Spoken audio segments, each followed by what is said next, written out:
तो आज की वीडियो में भाई और बहनों हम शुरुआत करेंगे कि आदरणीय गरीबदास जी कौन थे और गरीबदास जी ने जो ज्ञान दिया है उस परमेश्वर के विषय में कि वो परमात्मा कौन है, कैसा है, कहाँ रहता है, कैसे मिलता है। तो इसका प्रमाण हमारे वेदों में, गीता जी में कहाँ कहाँ है। आज हम इन सभी बातों को ध्यानपूर्वक सुनेंगे। तो चलिए शुरू करते हैं गुरुदेव भगवान के आशीर्वाद से। संत गरीबदास जी को 10 वर्ष की आयु में परमात्मा सर्वोपरि लोक सनातन परम धाम यानी सतलोक से आकर गांव छुडानी जिला झज्जर हरियाणा में मिले थे। उनकी आत्मा को ऊपर ले गए जहां परमात्मा रहता है।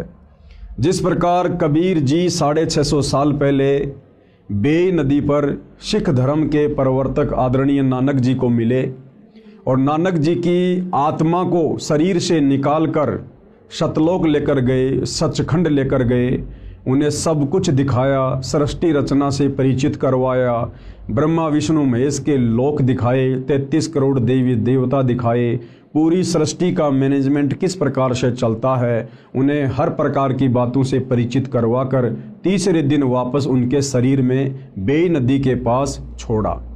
ठीक इसी प्रकार वही कबीर परमात्मा अपना डबल रोल करते हुए आप और हम आत्माओं को अध्यात्म ज्ञान समझाते हुए पहले तो गरीबदास जी के रूप में धरती पर शिशु रूप में प्रकट हो जाते हैं और जब गरीबदास जी के रूप में कबीर परमात्मा 10 वर्ष के होते हैं उसके बाद अपने दूसरे रूप में जिंदा बाबा वाले रूप में गरीबदास जी को मिलते हैं और सांसारिक लोक दिखावे में गरीबदास जी की आत्मा को निकाल कर सतलोक लेकर जाते हैं और नानक जी की तरह उन्हें भी हर प्रकार की बातों से, सृष्टि रचना से, देवी देवताओं की स्थिति से, सर्व ब्रह्मांडों से धर्मराज के दरबार में ले जाकर सब कुछ दिखाकर कंप्लीट अध्यात्म ज्ञान उन्हें देते हैं, उनका ज्ञान योग खोलते हैं और वापस गरीबदास जी को उसी शरीर में छोड़ देते हैं। उसके बाद गरीबदास जी ने 24,000 वाणियों युक्त सदग्रंथ साहिब की रचना की।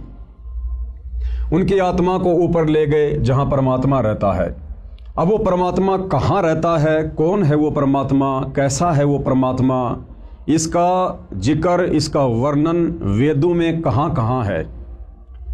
प्रमाण ऋग्वेद मंडल 9 सूक्त 54 मंत्र 3 में कहा है कि परमेश्वर सबसे ऊपर के लोक में विराजमान है। परमेश्वर यानी परम अक्षर ब्रह्म, सत्य पुरुष, कबीर देव सबसे ऊपर के लोक में विराजमान है। अब भाई और बहनों, हिंदू समाज के जो श्रद्धालु धर्मगुरु श्री रामचंद्र जी को भगवान कहते हैं, परमात्मा कहते हैं, श्री कृष्ण जी को भगवान कहते हैं, परमात्मा कहते हैं। अब जिस समय ये वेद लिखे गए थे उस समय तक तो भाई और बहनों श्री राम और श्री कृष्ण जी का जन्म भी नहीं हुआ था। तो ये कहाँ से पूर्ण परमात्मा हो सकते हैं, समर्थ भगवान हो सकते हैं। क्योंकि वेद सतयुग में मनु को मिले थे, मनु ने फिर आगे ऋषियों को दिया, फिर आगे आम समाज में ये ज्ञान उतारा गया। तो वेदों का ज्ञान ब्रह्मा जी के द्वारा अपने वंशजों को सतयुग में दिया गया था, जबकि श्री रामचंद्र जी का जन्म तो त्रेता युग में यानी सतयुग के लाखों वर्ष बाद हुआ था और श्री कृष्ण जी का जन्म तो अभी ज़्यादा समय नहीं बीता है, लगभग 5,500 वर्ष पहले यानी द्वापर के अंत में श्री कृष्ण जी का जन्म हुआ था। तो वेदों में जिस पूर्ण ब्रह्म परमात्मा का जिक्र है वो परमात्मा कौन है, वो है असल में आदि राम, सबसे पहले वाला राम, वो है वास्तव में परमात्मा, परम अक्षर ब्रह्म। ऋग्वेद मंडल 9 सूक्त 54 मंत्र 3 में कहा है कि परमेश्वर सबसे ऊपर के लोक में विराजमान है। प्रमाण के लिए देखें ये फोटोकॉपी इस मंत्र की, जिसका अनुवाद आर्य समाज के अनुवादकों ने किया है। इसके प्रकाशक तिलकराज आर्य, अध्यक्ष आर्य प्रकाशन 814 कुंडेवालान अजमेरी गेट दिल्ली है तथा मुद्रक अजय प्रिंटर्स शादरा दिल्ली है। और इसमें क्या कुछ लिखा गया है पूर्ण ब्रह्म परमात्मा परम अक्षर ब्रह्म की स्थिति के विषय में हम देखते हैं। प्रमाण ऋग्वेद मंडल नंबर 9 सूक्त 54 मंत्र 3। ये मंत्र आपके सामने है, आप इसको देख सकते हैं, पढ़ सकते हैं। इसका वास्तविक अनुवाद सतगुरु रामपाल जी ने किया है। जो इस प्रकार से है। विवेचन में हम पढ़ते हैं परमेश्वर ने क्या लिखा है, किस प्रकार समझाया है। विवेचन ऋग्वेद मंडल 9 सूक्त 54 मंत्र 3 की फोटोकॉपी में आप देखें। इसका अनुवाद आर्य समाज के विद्वानों ने किया है। यानी समाज को ये भ्रमणा ना हो कि भाई कहीं संत रामपाल जी ने अपनी तरफ से तो वेदों के इन मंत्रों का अनुवाद नहीं कर दिया गया है। इसलिए आप भाई बहनों की संतुष्टि के लिए, आपके विश्वास के लिए आर्य समाज के जिन विद्वानों को आप जी संस्कृत के प्रकांड ज्ञाता मानते हैं, वेदों के मर्मज्ञ मानते हैं, उन्हीं के द्वारा अनुवादित वेदों की फोटोकॉपी आपको दिखाई गई है, ताकि आपको कोई शंका ना रहे है कि परमेश्वर के विषय में उन विद्वानों ने क्या कुछ लिखा है। उनके अनुवाद में भी स्पष्ट है कि वह परमात्मा भुवनोपरि यानी संपूर्ण ब्रह्मांडों के ऊर्ध्व यानी ऊपर वाले अर्थात ऊपर तिष्ठति यानी विराजमान है, ऊपर बैठा है, कि वो सबका परमात्मा जो तीनों लोकों में प्रवेश करके सबका धारण पोषण करता है, परम अक्षर ब्रह्म, वो तीनों लोकों से ऊपर यानी वो सतलोक में विराजमान है, सनातन परम धाम में विराजमान है वो परमात्मा। इसका यथार्थ अनुवाद इस प्रकार है। अयम यानी यह, सोम यानी देव, चंद्रमा जैसा शीतल अमर परमेश्वर, सूर्य है, सूर्य के नए यानी समान, विश्वानी यानी सर्व को यानी सभी को, पुनान यानी पवित्र करता हुआ, भुवनोपरि अर्थात सर्व ब्रह्मांडों के ऊर्ध्व अर्थात ऊपर, तिष्ठति यानी बैठा है। अब भावार्थ में हम इसको अच्छे से समझेंगे। भावार्थ में पूज्य गुरुदेव भगवान ने हमें किस प्रकार से समझाया है। भावार्थ, जैसे सूर्य ऊपर है, क्या कह रहे हैं गुरुदेव भगवान, जैसे सूर्य ऊपर है और अपना प्रकाश तथा उष्णता से सर्व को लाभ दे रहा है। हम सबको पता है कि सूर्य पृथ्वी से करोड़ों किलोमीटर दूर स्थित है, लेकिन सूर्य वहां होते हुए भी पूरी पृथ्वी पर समान रूप से प्रकाश और अपनी उष्णता दे रहा है। इसी प्रकार वो परम अक्षर ब्रह्म, सत्य पुरुष कबीर परमात्मा सबसे ऊपर के लोक में, सनातन परम धाम में, सतलोक में, सचखंड में बैठकर भी अपनी शक्ति से वो परमेश्वर सबका पालन पोषण करता है, सबके कार्य उनके कर्मानुसार सिद्ध करता है। जैसे सूर्य ऊपर है और अपना प्रकाश तथा उष्णता से सभी को लाभ दे रहा है, इसी प्रकार यह अमर परमेश्वर, अमर यानी जिसका कभी विनाश नहीं होता है, कबीर परमेश्वर कभी विनाश में नहीं आते, वे अकाल मूर्त हैं, काल उनको नष्ट नहीं कर सकता। इसी प्रकार यह अमर परमेश्वर जिसका ऊपर के मंत्र में वर्णन किया है, सभी ब्रह्मांडों के ऊपर बैठा है। कबीर परमेश्वर जी ने संत गरीबदास जी को उसी परमेश्वर ने ऊपर ले जाकर पुनः पृथ्वी पर छोड़ा था। उनको मरा हुआ जानकर अंतिम संस्कार के लिए चिता पर रख दिया गया था। ये गरीबदास जी के विषय में एक लंबी कहानी है कि किस प्रकार से गरीबदास जी को मरा हुआ जानकर जब उनकी आत्मा को शरीर से निकालकर जिंदा बाबा के रूप में कबीर परमात्मा सतलोक लेकर गए थे, तो पीछे से गांव वालों ने सोचा कि गरीबदास जी मर चुका है और उनको मरा हुआ जानकर उनके शरीर को चिता पर लेटा दिया था। उसी समय सतलोक में बैठे परमात्मा ने कहा कि गरीबदास देख, तेरे शरीर को मरा हुआ जानकर तुझे जलाने जा रहे हैं बेटा, वो तेरे शरीर को नष्ट कर देंगे, अब तू तुरंत नीचे जा। और कबीर परमात्मा ने सेकंडों में सतलोक से, जिस सतलोक की दूरी पाताल लोक से 16 शंख कोश है, एक सेकंड के अंदर कबीर परमेश्वर ने अपनी शक्ति से गरीबदास जी के शरीर में वापस आत्मा प्रवेश करवा दी। उनको मृतक जानकर अंतिम संस्कार के लिए चिता पर रख दिया था। अचानक जीवित हो गया। फिर 51 वर्ष जीवित रहे, कुल 61 वर्ष जीवित रहे। उनको परमात्मा ने संपूर्ण अध्यात्म ज्ञान यानी तत्व ज्ञान यानी सूक्ष्म वेद यानी 5वां वेद जो ज्ञान देने के लिए परमात्मा सतलोक से आते हैं, जो मुक्ति का ज्ञान चारों वेदों में नहीं है, गीता जी में नहीं है, वो 5वां वेद सूक्ष्म वेद जिसको तत्व ज्ञान कहते हैं, वो सारा का सारा ज्ञान परमात्मा ने आदरणीय गरीबदास जी के हृदय में प्रवेश कर दिया था और उनका ज्ञान योग खोल दिया था। उनका ज्ञान योग खोल दिया। उसके पश्चात संत गरीबदास जी ने बताया कि कुल का मालिक एक है।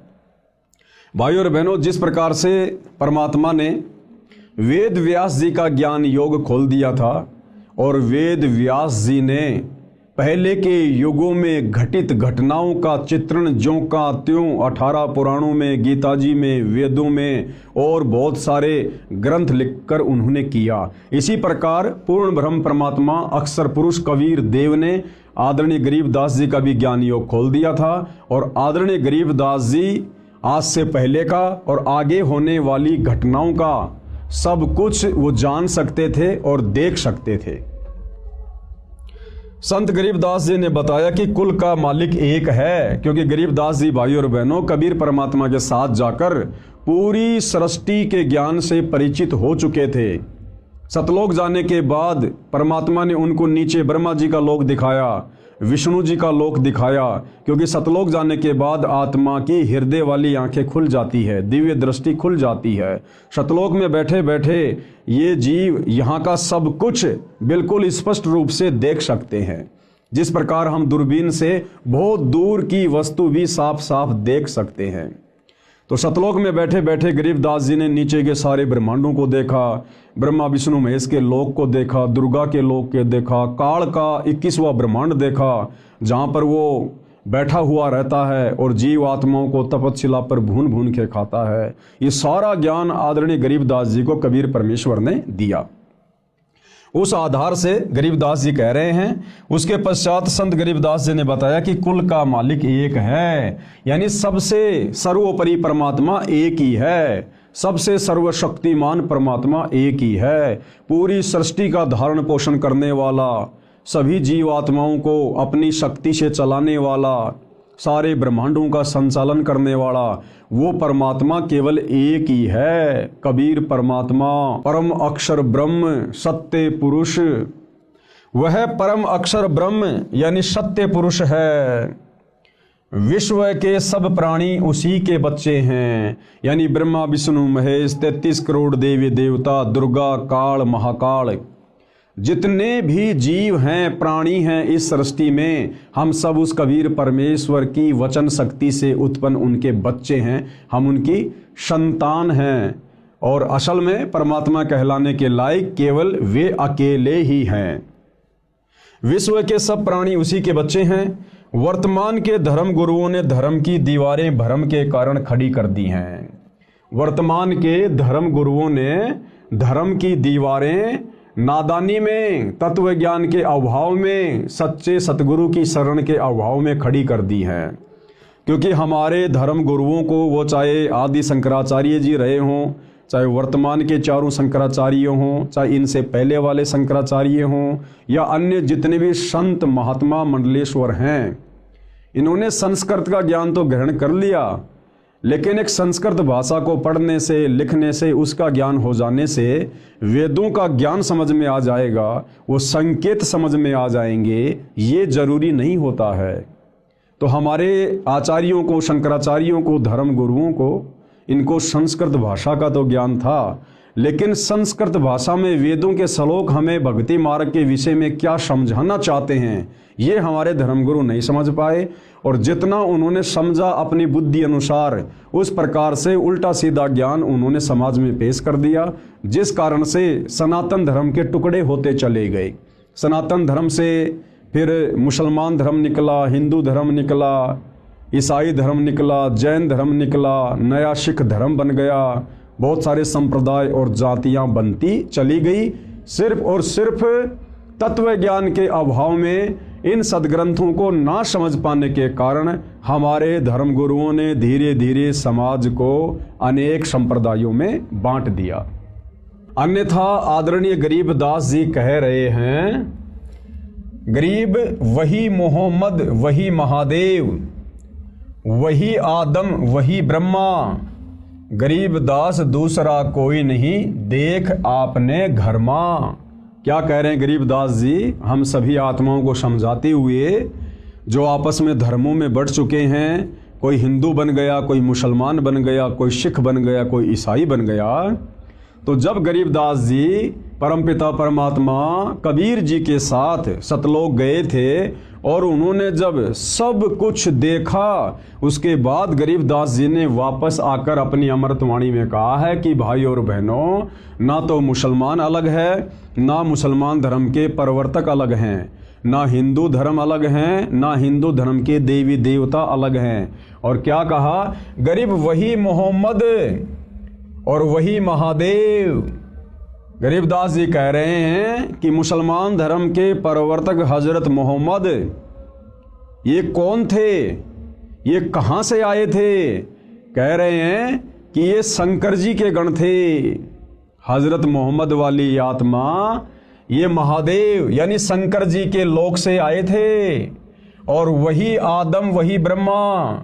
और मुसलमान धर्म जिसे इंसानों का बाप कहते हैं, बाबा आदम, गरीबदास जी कह रहे हैं कि वो बाबा आदम वो ब्रह्मा जी के लोक से आए थे। वो ब्रह्मा जी के लोक में वो एक गण थे और ब्रह्मा जी ने उनको नीचे भेजा था। यानी कोई हिंदू मुसलमान अलग अलग नहीं है। ये तो हमारे धर्म गुरुओं की नादानी के कारण है, मुसलमान धर्म गुरुओं की नादानी के कारण, हिंदू धर्म गुरुओं की नादानी के कारण, जो इन शास्त्रों को ठीक से समझ नहीं पाए और सच्चा ज्ञान समाज में पेश नहीं कर पाए। फिर हम लोगों ने अपने आप को भिन्न भिन्न समझ लिया। तो गरीबदास जी कह रहे हैं कि मोहम्मद कहो चाहे महादेव कहो, एक ही बात है। यानी महादेव के लोक से हजरत मोहम्मद जी आए थे, और आदम कहो चाहे ब्रह्मा जी कहो, एक ही बात है। क्यों? क्योंकि ब्रह्मा जी के लोक से बाबा आदम की आत्मा आई थी। और कह रहे हैं गरीबदास दूसरा कोई नहीं देख अपने घर में। गरीबदास जी कह रहे हैं कि जो शत भक्ति मुझे कबीर परमात्मा ने प्रदान की, तुम भी वही भक्ति करो सच्चे सतगुरु से लेकर। और जब तुम शत भक्ति करोगे मर्यादा में रह के, परमात्मा तुम्हारी दिव्य दृष्टि खोलेगा और तुम्हें फिर दूध का दूध और पानी का पानी हो जाएगा। जब हम इस शरीर से भक्ति करना शुरू करेंगे, परमात्मा इसी शरीर में दिखा देंगे। ऊपर के लोकों की सारी रचना संरचना, वहाँ की व्यवस्था, हमें वास्तविक उस आदि सनातन पंथ का पुनः ज्ञान होगा।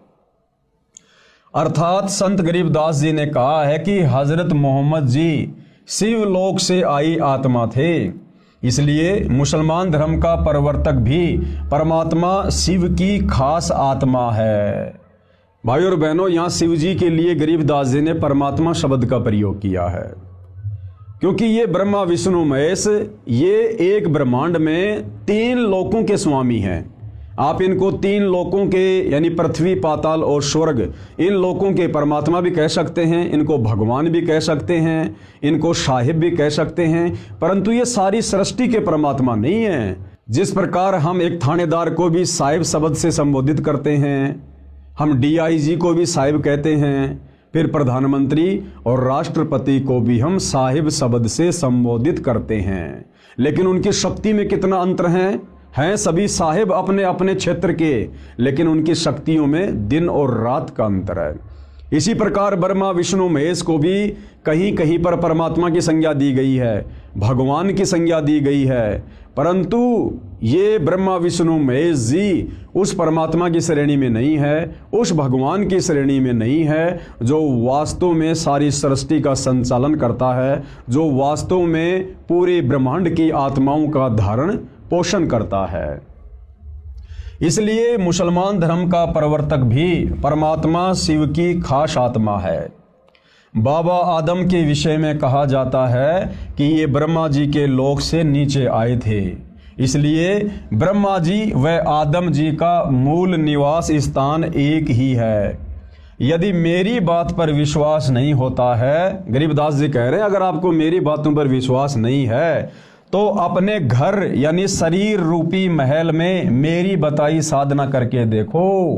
गरीबदास जी कह रहे हैं कि भैया मैं जो साधना तुम्हें बता रहा हूँ कबीर परमात्मा के द्वारा बताई गई, आप भी उसी साधना को मर्यादा में रह के करो, आपको भी स्पष्ट रूप से दिखाई देगा और आपकी सारी संशय समाप्त हो जाएंगी।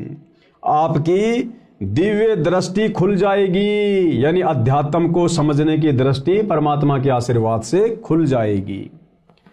फिर आपको विश्वास हो जाएगा कि विश्व के सभी मानव एक परमपिता की संतान है। उसके बाद भाई और बहनों हमारी भक्ति शुरू होती है।